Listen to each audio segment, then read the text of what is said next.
I was going to say, because when I normally think of detachment, I think of indifference or complacency, and that's not what you're talking about. Nothing to do with either complacency or indifference, right? The contrary. Okay. It's like total difference, total involvement, total compassion, total absolute concern for and working within humanity, but at the same time standing back and be doing what you do with detachment, with the total altruistic nature of the soul. The soul is totally altruistic. On the soul plane, there is no sense of separation of I. It doesn't occur to the soul. And it's to inculcate that altruistic, detached view and action in life which is wanted. So you don't identify with the physical body, which is corruptible, lasts just so long and dies, with the feeling body, which likewise is corruptible and lasts so long and dies, or with the creations of the mental body, which likewise lasts only as long as the physical body lasts. None of these are you. And it is that kind of detachment from that identification which is meant by Maitreya. Going back to self-realization and becoming aware of the self, in a spirit, this is a spiritual sense, are there any prayers or anything like that would help us achieve that? All prayers would help one achieve it. The Lord's Prayer, if used, would help one achieve it. But Maitreya has given to the world a new prayer, which is called the Prayer for the New Age, in which you identify yourself with the self. I am the creator of the universe, that which stands back of all creation. That is you, that is me, that is all people. Everybody is the creator of the universe. And so you get a growing sense of yourself, not as an omnipotent being, but as you truly are, as a spiritual essence at the root of everything that you are. Maitreya says, you know, sometimes you get a feeling that there's something or someone standing behind you, around you, above you, all around you. That is the self. This happens when you are alone. Most people are afraid to be alone. They get lonely. But he says, in fact, that state of loneliness is a marvelous state in which to sense the self, because we hide it from ourselves. We rush for entertainment. We turn on the radio, the television. We meet friends. We do anything other than sit quietly alone, experiencing ourselves as the self. And yet it says everybody needs this. They need this space around them in which they cannot be got at. They can't be asked to do things. They can't be forced to do this or do that for other people or for themselves or for anybody else. But given that space in which the self, you can become aware of the self in a very powerful way. And this growing awareness makes you able to tap into the self just like that at a moment.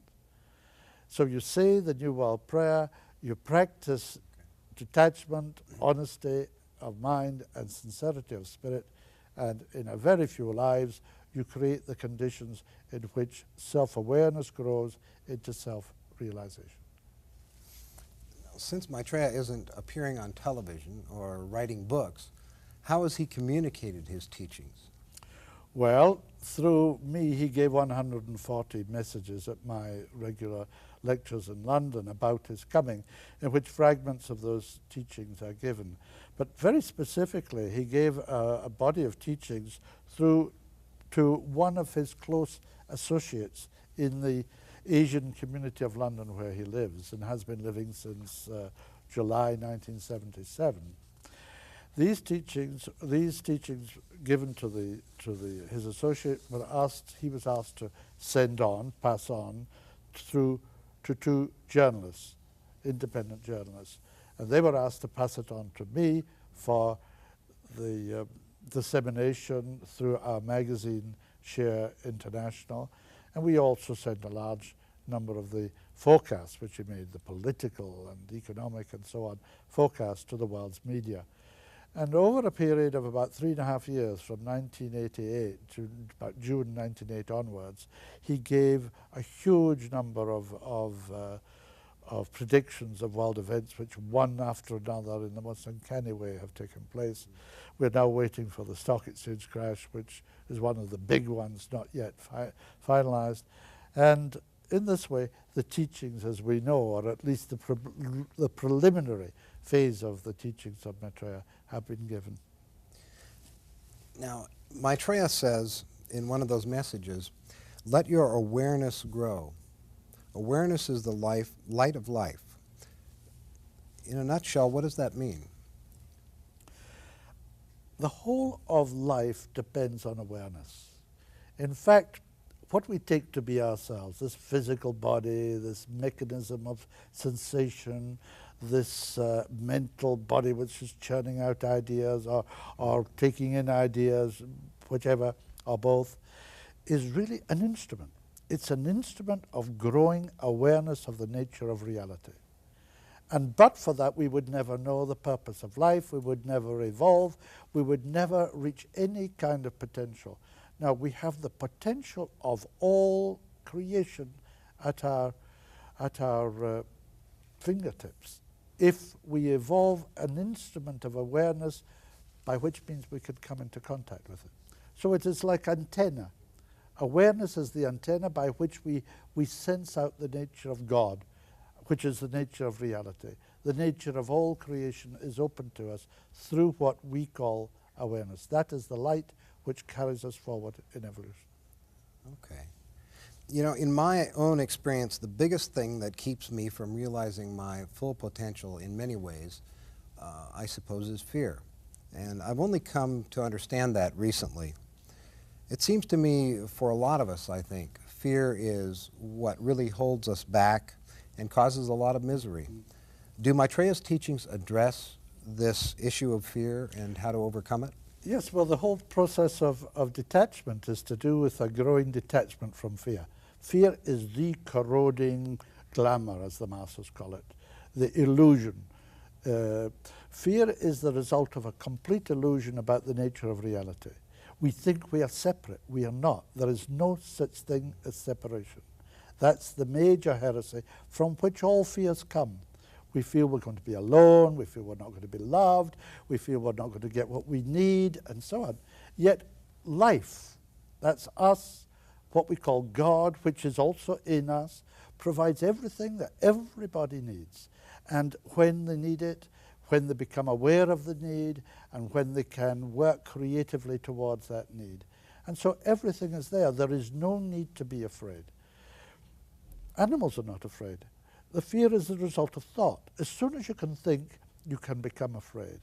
Animals don't think. They have an instinctual reaction to life. They run away. An antelope will run away from a leopard or a lion, not because it's afraid, because it doesn't want to be the lion's dinner. It knows if it doesn't run, it'll be its dinner. It doesn't think, oh my goodness, you know. If you're afraid, then you inhibit the adrenaline which makes you run.